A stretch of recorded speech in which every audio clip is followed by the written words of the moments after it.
आज अब हिजोबाट खरिदारको विज्ञापन भयो। अब नियमित रूपमा एउटा कुनै न कुनै कन्टेन्ट यहाँहरूलाई हरेक दिन अ, ल्याउनेछौँ र त्यसै अन्तर्गत चाहिँ आज नेपालको इतिहास अन्तर्गत नेपालमा शासन व्यवस्थाको सुरुवात गर्ने वंश गोपाल वंशबाट केही जीके प्रश्न उत्तर र यो टपिकबाट योभन्दा अगाडि लोकसेवाले सोधेका प्रश्नहरू समेत समावेश गरेर हामी एकछिन छलफल गर्नेछौँ र यहाँहरू सबैजनाले एकचोटि भिडियो सेयर गर्नुभएको छैन भने सेयर गर्नुहोला, लाइक गर्नुभएको छैन भने लाइक पनि गर्दै गर्नुहोला।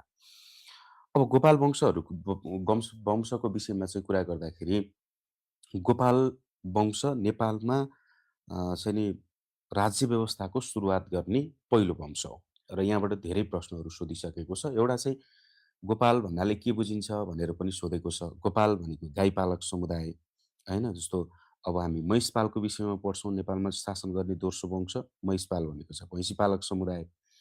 गोपाल भनेको गाईपालक समुदाय र गाईपालक समुदाय भएको हुनाले यिनीहरूको मुख्य पेसा के थियो त? गाई पाल्ने यिनीहरूको मुख्य पेसा थियो।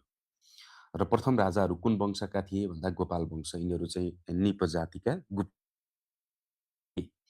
र नेपालमा राज्य व्यवस्थाको सुरुवात गर्ने अथवा नेपालमा शासन व्यवस्थाको सुरुवात गर्ने अथवा नेपालमा शासन गर्ने प्रथम वंश भनेर जसरी सोधे पनि कुन वंशले नेपालमा सर्वप्रथम राज्य व्यवस्थाको सुरुवात गरेको थियो अथवा नेपालमा सर्वप्रथम शासन गर्ने अ, वंश कुन थियो त भन्दा गोपाल वंश थियो। यो प्रश्नहरू धेरै पटक सोधिसकेका छ। अब नेपालमा मानव बस्तीको सुरुवातको कुराहरू पनि अब यो मानव बस्तीको सुरुवात अ, गोपाल वंश अब शासन व्यवस्था सुरुवात भएपछि व्यवस्थित समाजको पनि सुरुवात हुने भयो। र त्यसै गरेर तपाईँको गोपाल वंशहरू गोपालहरू चाहिँ नि कुन वंशका थिए त भन्दाखेरि गुप्तवंशी थिए। यो नामको पछाडि गुप्त जोडिएको हुनाले यिनीहरूलाई गुप्तवंशी भनिन्छ। यो चाहिँ गोपाल राजवंशावलीमा चाहिँ यो गुप्तहरू भनेर चाहिँ उल्लेख यो सबै राजाहरूलाई गुप्तका रूपमा चाहिँ उल्लेख गरिएको छ। अब यिनीहरूको जाति चाहिँ के थियो त भन्दाखेरि निप जातका थिए। त्यसै गरेर अब गोपाल वंशबाट एउटा महत्त्वपूर्ण अर्को कुरा भनेको चाहिँ यो पशुपतिको ज्योतिर्लिङ्ग प्राप्त भएको कुरा चाहिँ यो गोपाल वंशबाट भुल्नै नहुने कुरा है। पशुपति ज्योतिर्लिङ्गको प्राप्ति भएको चाहिँ गोपालहरूको पालामा यो वंशावली अनुसार चाहिँ के उल्लेख गरिएको छ त भन्दाखेरि गोपाल वंशी भनेको गाई पालक समुदाय।